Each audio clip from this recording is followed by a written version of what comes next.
It goes as follows. The dribbling notes of a familiar coffee shop's muffled jazz, overlaid with two adjacent conversations, one nearer and thus louder, between two women, airing almost pleasant, upwardly intoned grievances, as well as personal, social plans, and accurate recollections, to a listening, more inaudible man, and they are now disbanding. And the other three males, three men, and dampened enthusiasm. Only gradually, this jazz, in its trailing off, renews itself, reveals itself to be a well-known, but still somehow unrecognizable by me, Christmas tune. It is Advent, and I am writing to pass the time on a barely cold early winter's day, one of the first of many. An advertisement has now begun for a new cell phone tablet device, as if on cue to fill the void left by the nearer, chirping triplet. Now, as the jazz returns, still indistinctly Christmas-themed, I finally have the oral opportunity to better notice, without straining, the bass and baritone notes of the remaining men, one bald and two bearded, without really making out their words, even though I might if I tried.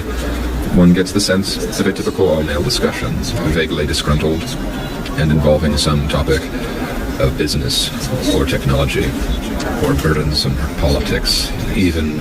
where a stray phrase about the family or familial obligations of so-and-so appears. It resolves, like a discordant note, into their main theme once more, whatever it may be.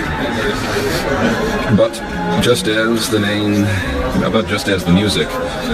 infallibly traipses amidst the clatter and steam sounding behind the barista's espresso-making efforts around the theme of Christmas,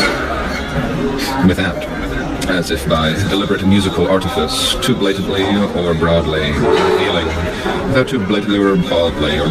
revealing, reveling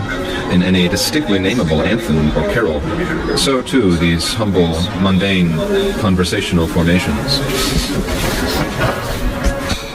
while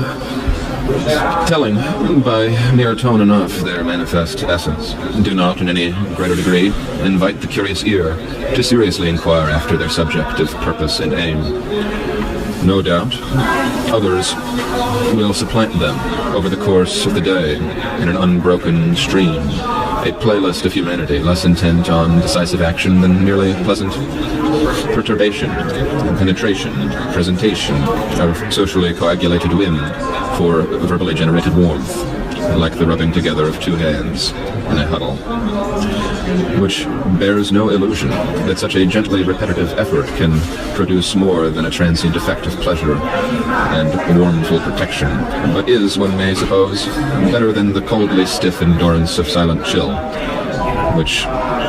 elsewhile pervades. And now, as a